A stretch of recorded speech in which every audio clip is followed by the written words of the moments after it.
After playing Barbarian Prince, a paragraph-based fantasy adventure some time ago, I started toying with the idea of playing more of these old-style games. That's what brought me back to Choose Your Own Adventure books that I used to read as a teenager. I read tons of those. And what a coincidence, I was toying with this idea when a viewer writes me and asks me if I'd ever heard of Dark City Games, which I had not. I looked into these games, and it turns out that they publish pre-programmed paragraph-based micro-adventures that can be played in solitaire, sort of like Choose Your Own Adventure book, or can be played by a group as an RPG. Also, these games have a tactical aspect that the old, say, Lone Wolf books did not have, because the battles are played on an hexagonal map, and in fact, the combat system is reminiscent, or is very close to the old Wizard and Melee systems. The adventures published by Dark City Games are in fact compatible with Wizard and Melee.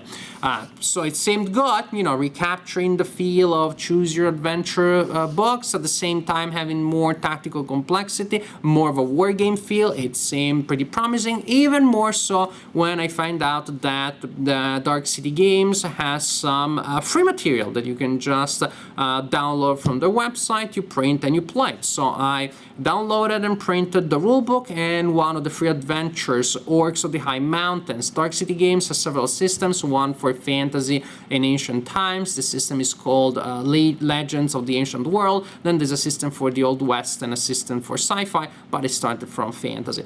So I played Orcs of the High Mountains, and I got a sense of the Legends of the Ancient World system, and today I'm going to tell you about my impressions with them.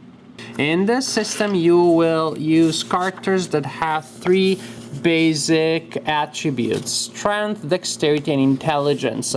You start with 8 points per, and then when you're creating your character, you can also add other points to the characteristics, and you can distribute those points pretty much any way you want. So your character may be stronger or smarter or particularly agile. During the game, you will have to pass checks based on your characteristics. You roll 3d6. If you roll the value that you have for a certain attribute or less, then you pass the check. When you're creating your character, you also will give weapons to your character. The weapons will give different amounts of damage, as you can see here: 2d6 minus 1, 2d6, 2d6 plus 2. But there is a minimum requirement in strength in order to be able to use that weapon. To use this weapon, you need to have at least 14 points in strength. Gives a lot of damage. Also, this is a two-handed weapon, so you cannot use a shield when you're using this weapon. You also assign armor to your characters, different types of armor. The first number here is the amount of damage that is subtracted from the damage that is inflicted to your character in combat, but the number on the right of the hyphen is the penalty in dexterity that you get for wearing that type of armor. Campaigning: from adventure to adventure, your characters will gain experience points that will allow them to acquire new skills, improve their stats, learn new spells if they are wizards, and also you assign to your characters skills that really allow your characters to become better fleshed out, more three-dimensional, and also simply to be able to do more stuff. There can be athletic skills that you assign to them, so they're able to do certain things like climbing, riding, or swimming.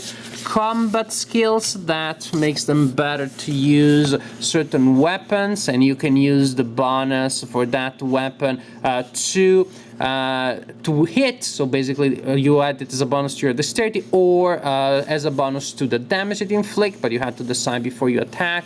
Social skills like speaking in tongues or being charismatic. Survival skills, thievery skills, traits.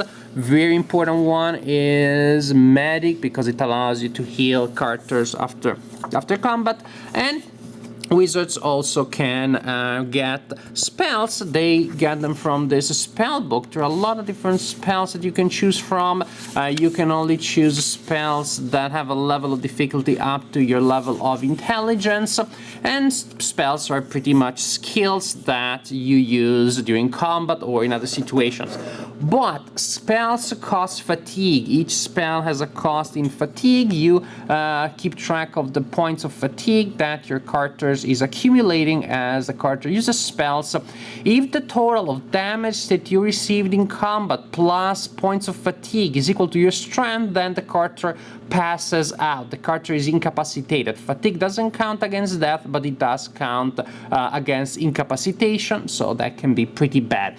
Also, general rule, if in combat you receive an amount of damage equal to or higher than your strength, then again you pass out, and at the end of combat you must receive medical attention until you go back to having at least one positive point of health. That is, your damage must be at least 1 point lower than your strength. If that is not the case, the character is dead. Otherwise, again, the character is out of the fight, agonizing, waiting to be rescued, so you have that last chance. But of course there will be cases in which the character cannot be cured and the character will be killed and will simply die at the end of combat.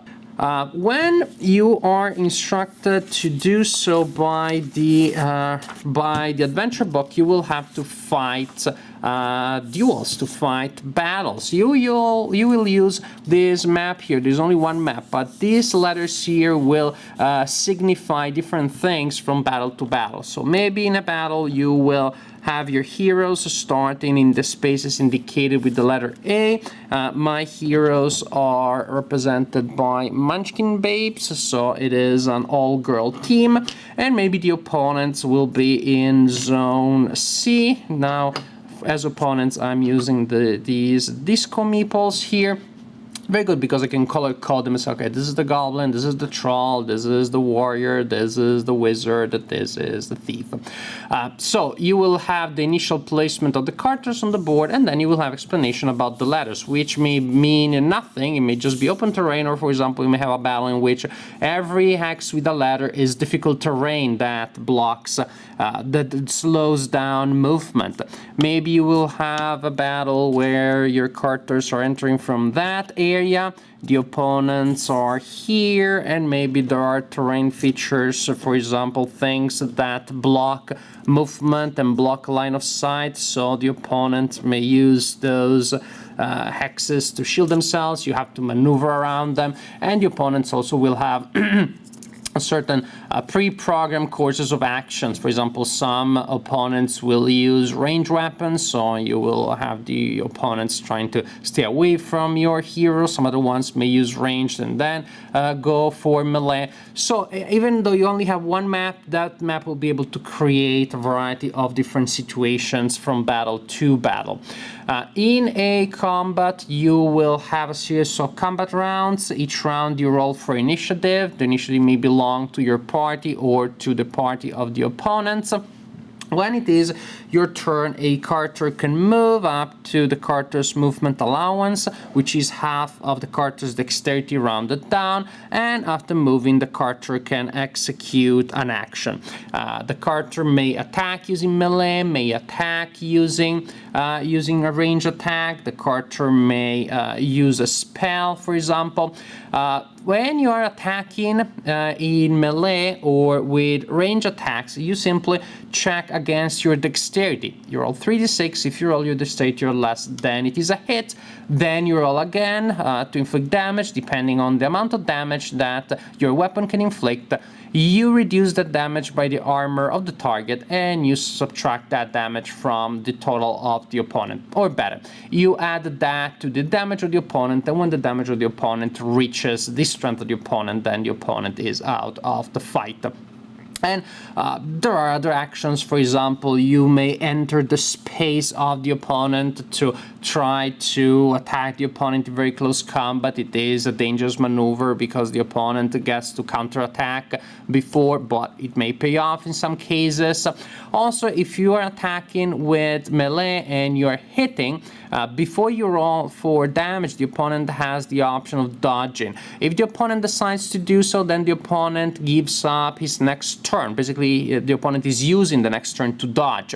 And in that case, the character is trying to dodge, rolls 2d6. If it passes a check on dexterity, then the opponent can move away and the hit is simply not resolved. You do not roll for damage. This same option is available to you if you decide to dodge the attack of an opponent.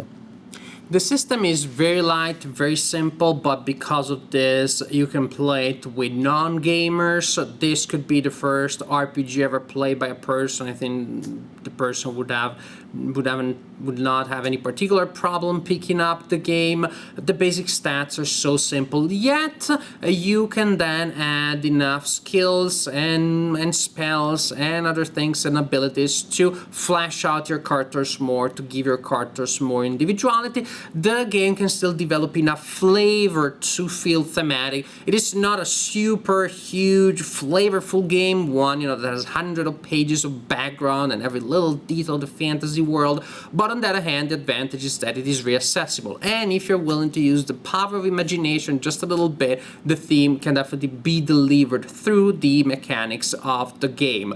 I just so happen to have a bag of Munchkin Babes miniatures on my desk as I was starting playing the game. I need the counters for the battle board, so I created this group of all female heroes. This group, I call them the Valkyries, even though they're not all warriors.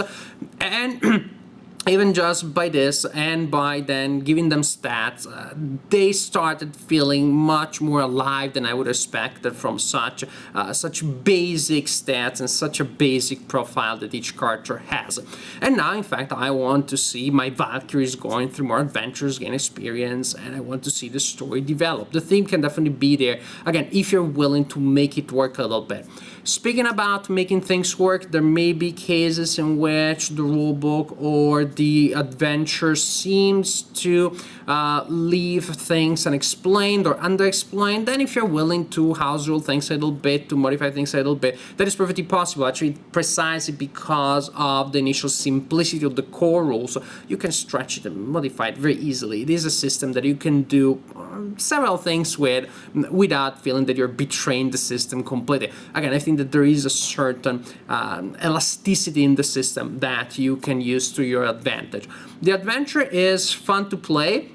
It is very short, sure, 40 paragraphs only, not much of a replay value, I guess, but this is the introductory adventure. Other adventures in the system are much longer, 200 paragraphs or more. I'm sure that there is much more that you can do there, many more things that you can explore. So my impression about the game is positive, especially considering how much I spent for this game, which is absolutely nothing. The game is for free, and definitely now I want to play more adventures in the system. The next adventure that I'm going to play is Gates to the Underworld. This is again an adventure in the Legends of the Ancient World system, published by Dark City Games. After I play this game, I'm going to tell you my impressions about this adventure, and I'm going to tell you about the possible success or failure of my Valkyries. For today, this is all. I hope you enjoyed this video, and I'll see you in my next video review.